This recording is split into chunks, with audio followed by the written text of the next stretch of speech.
Negeri ini dikuasai oleh fasis militer yang sewenang-wenang menginjak-injak hak rakyat, menginjak-injak kita semua. ABRI.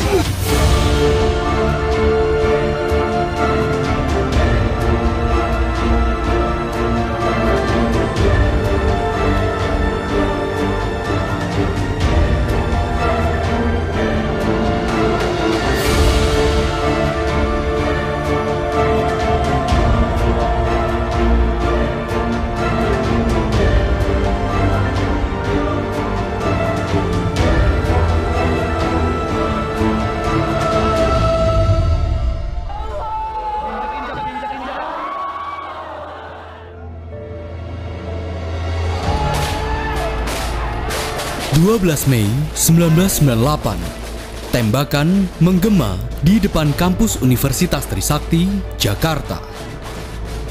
Gas air mata menyebar di udara. Ratusan mahasiswa berlarian menyelamatkan diri. Tapi tidak semuanya berhasil pulang dengan selamat. 4 mahasiswa Trisakti gugur.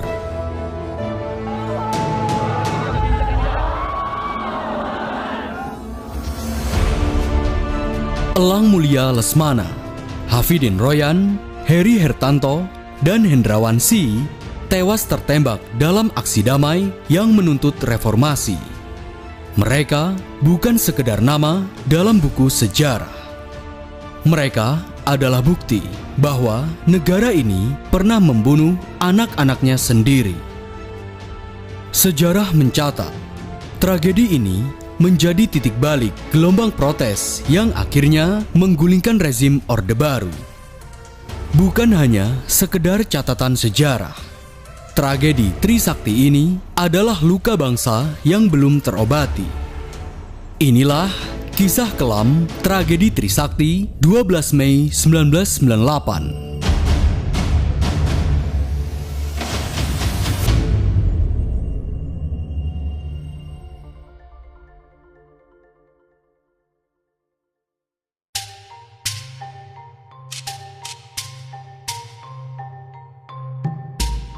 'Di era tahun 1980-an, negara-negara Asia termasuk Indonesia mengalami pertumbuhan ekonomi yang sangat pesat, terutama dalam sektor real estate, infrastruktur, dan industri manufaktur.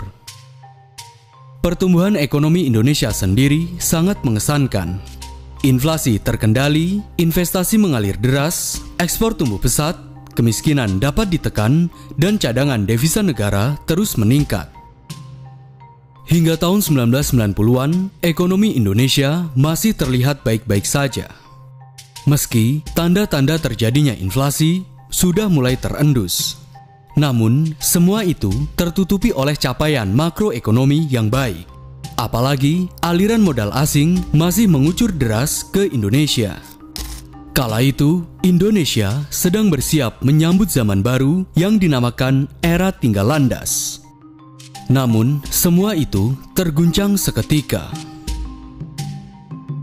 2 Juli 1997, Thailand dilanda krisis finansial. Mata uang baht Thailand anjlok dari 25 baht per dolar menjadi 56 baht per dolar. Ironisnya, krisis di Thailand ini merembet ke negara-negara tetangganya, seperti Filipina, Malaysia, dan juga termasuk Indonesia. Sebagaimana dalam laman tirto.id dengan judul Krisis Moneter 1997-1998 adalah periode terkelam ekonomi Indonesia oleh Nurul Komariah Pramisti yang terbit di tahun 2020, dari bulan Juli hingga Desember 1997, nilai tukar rupiah terhadap dolar merosot tajam hingga 109,6%. Mata uang rupiah yang awalnya Rp4.850 per dolar menjadi Rp17.000 per dolar. Sempat, pada tanggal 13 Oktober 1997, pemerintah rezim Orde Baru meminta bantuan kepada IMF untuk memulihkan situasi. Namun, sia-sia. Era tinggal landas Indonesia berubah menjadi era kegelapan. Bisa nggak makan? Nah, iya, kalau di TV sih emang ya beritanya suka turun. Tapi sih kalau di pasar sih harganya tetap aja begitu. Malah naik lagi harganya. Akibat krisis ini, harga-harga kebutuhan pokok kian melambung tinggi. Hal ini diperparah dengan kondisi politik Indonesia yang tidak stabil. Praktek korupsi, kolusi, dan nepotisme telah menjalar di tubuh pemerintahan. Rezim Soeharto yang telah berkuasa lebih dari 30 tahun itu telah menorehkan beberapa catatan hitam dalam menjalankan pemerintahannya. Rakyat pun mulai cemas dan muak. Dan satu-satunya cara adalah reformasi.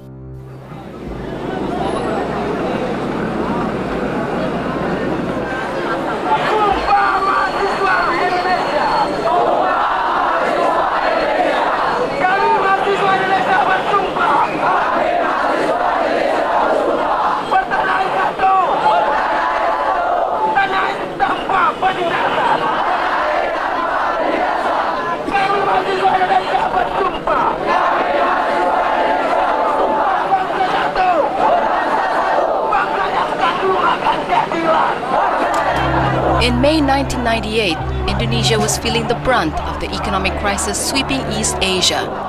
As rising unemployment and inflation created widespread hardship, disaffection rose at the Indonesian government's ineffectual policies and rampant corruption.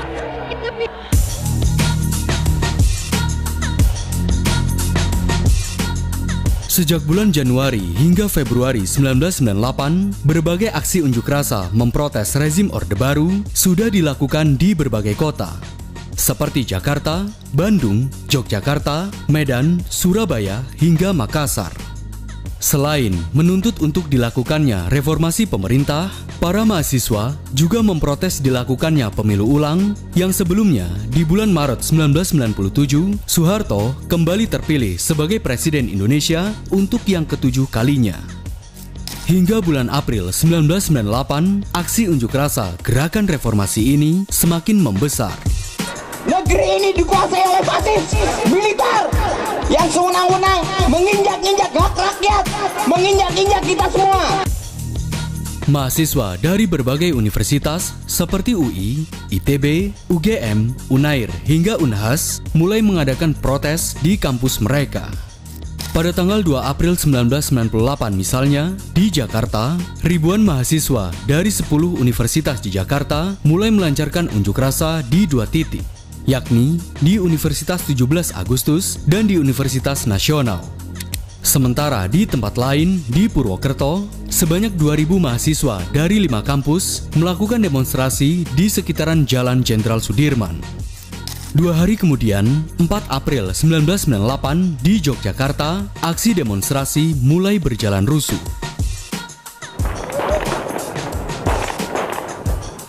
Seluruh aksi protes yang berangkat dari kemarahan rakyat ini dihadapi oleh rezim Soeharto dengan cara represif. Aparat keamanan atau pasukan anti huru-hara kerap melancarkan kekerasan, penangkapan, bahkan juga penembakan, baik dengan panser, gas air mata, hingga senjata api. Gelombang demonstrasi dan kerusuhan ini terjadi di mana-mana, baik di Jakarta, Yogyakarta, Solo, hingga Makassar. Tuntutan mereka kali ini bukan lagi tentang reformasi pemerintah atau penghapusan KKN, melainkan menuntut untuk reformasi total dengan mendesak Presiden Soeharto untuk mundur dari jabatannya. Dalam periode demonstrasi ini, dalam satu kasus, beberapa aktivis dan mahasiswa seperti Wiji Tukul, Ucok Siahaan, Noval Al-Katiri, Suyat, Herman Hendrawan, dan 7 aktivis lainnya menghilang secara misterius.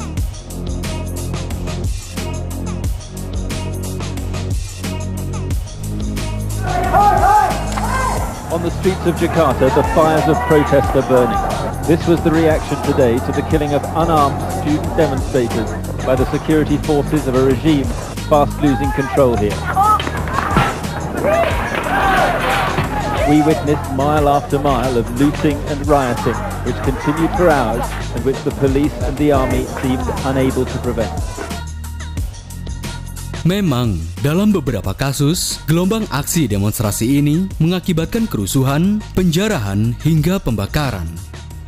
Namun, Dalam kasus lain, dalam gelombang unjuk rasa ini, aparat melancarkan berbagai tindakan yang kejam dan secara terang-terangan menembak para demonstran dengan brutal.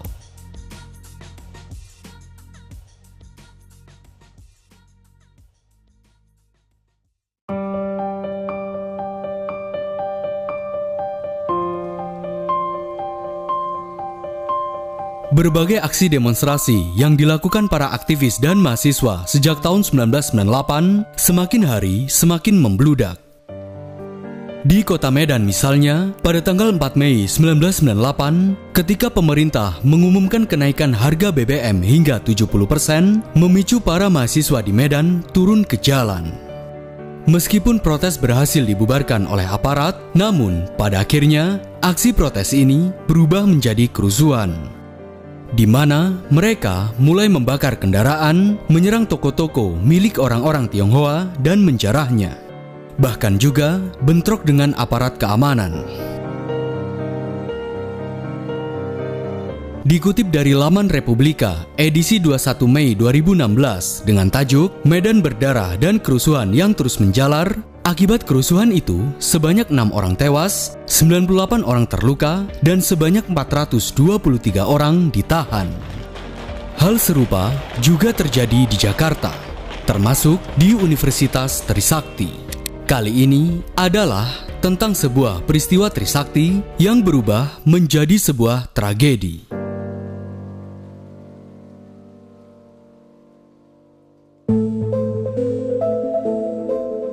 (12 Mei 1998, pukul 11.00 waktu Indonesia Barat siang hari, sebanyak 6.000 orang berkumpul di Universitas Trisakti untuk menggelar aksi damai.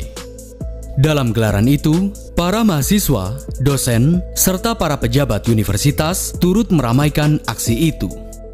Pada siang hari, massa aksi berencana akan melakukan long march menuju gedung MPR DPR untuk menyampaikan aspirasinya secara langsung kepada anggota dewan. Namun, ketika sampai di depan kantor Wali Kota Jakarta Barat, tepat pada pukul 13.00, aksi massa itu dihadang oleh barikade aparat keamanan yang membawa tameng dan pentungan. Sebagai gantinya, mereka diizinkan menggelar aksi di depan kantor Wali Kota Jakarta Barat. Bapak-bapak para keamanan, mohon supaya kami dikawal saja. Awalnya, kondisi masih berjalan damai. Perwakilan massa aksi dan aparat keamanan melakukan negosiasi untuk bisa melanjutkan perjalanan. Namun, setelah lama melakukan negosiasi, para mahasiswa kecewa karena tidak diizinkan untuk lewat dengan alasan akan mengganggu lalu lintas. Meski begitu, para aktivis dan mahasiswa tetap melanjutkan orasi di jalan disertai dengan aksi membagikan bunga mawar kepada aparat. Pada pukul 17.00 sore hari, kesepakatan tercapai, yakni mahasiswa dan aparat akan sama-sama mundur. Ketika dalam keadaan mundur, tiba-tiba salah seorang oknum bernama Masyud yang mengaku sebagai alumni Trisakti berteriak dengan mengeluarkan kata-kata kasar. Sontak, hal ini memancing massa untuk bergerak mengejar oknum yang berlari ke arah barikade aparat. Di lain sisi, ada salah seorang oknum aparat yang meledek dan menertawakan mahasiswa serta mengucapkan kata-kata kasar. Hal ini menimbulkan ketegangan antar mahasiswa dan aparat keamanan. 3 orang mahasiswa yang terpancing akhirnya menghampiri barisan barikade dan berusaha menyerangnya. Pada saat yang bersamaan, dari kantor Wali Kota Jakarta Barat, beberapa aparat keamanan langsung menyerang para mahasiswa dengan menembakkan gas air mata. Sontak, hal ini membuat para mahasiswa panik berhamburan dan berlarian menuju kampus.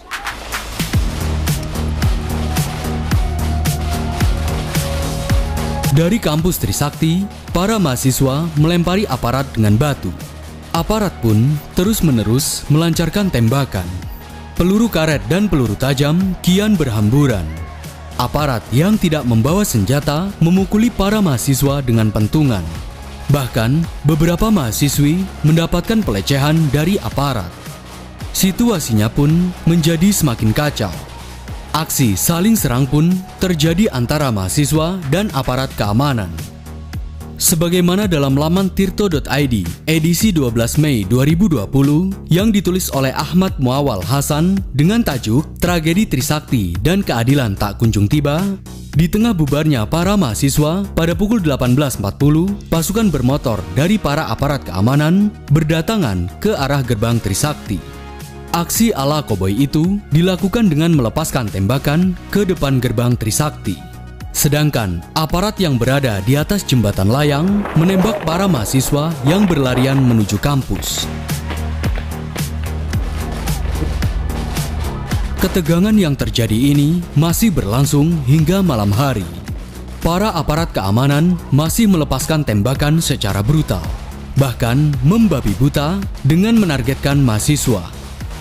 Peluru-peluru aparat pada waktu itu terus-menerus menghujani para mahasiswa.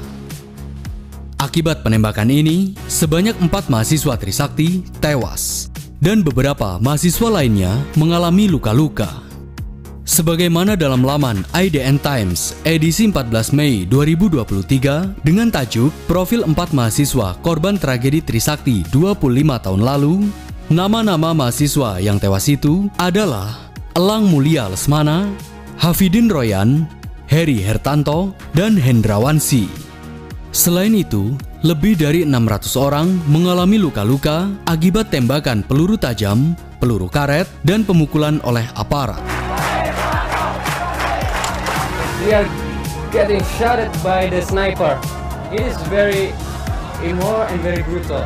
It is a murder. And the international or the national people must see this. Kerusuhan 12 Mei 1998 ini kemudian dikenal dengan Tragedi Trisakti. Tragedi Trisakti ini bukannya membuat para mahasiswa takut. Justru sebaliknya.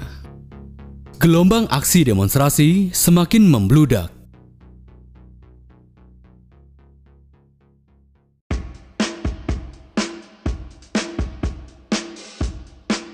Setelah tragedi di kampus Trisakti, aksi massa mulai tidak terkendali.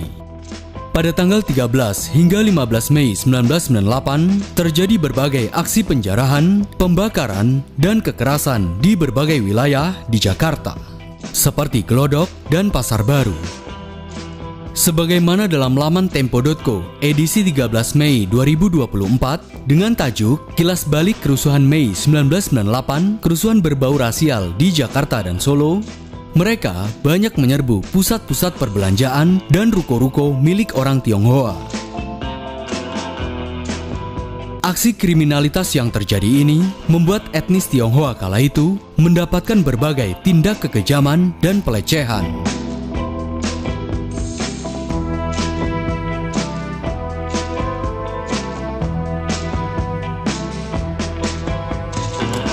The day began with fresh fires and more rioting in a capital now ruled by the mob.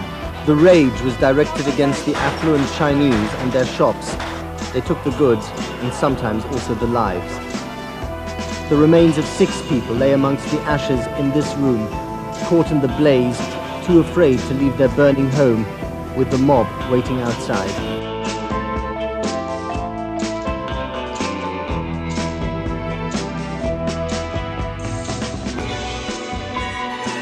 Pada tanggal 16 Mei, ribuan mahasiswa dari berbagai kampus mulai bergerak untuk menduduki gedung MPR DPR.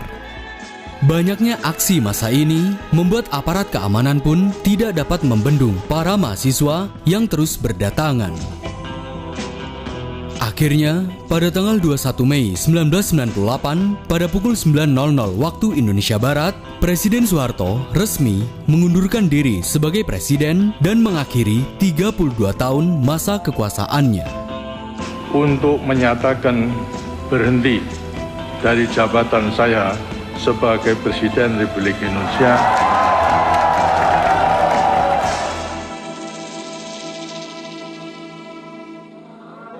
Namun, meski Orde Baru sudah runtuh, seluruh kasus, termasuk kasus terbunuhnya 4 mahasiswa dalam tragedi Trisakti, masih belum menemukan titik terang.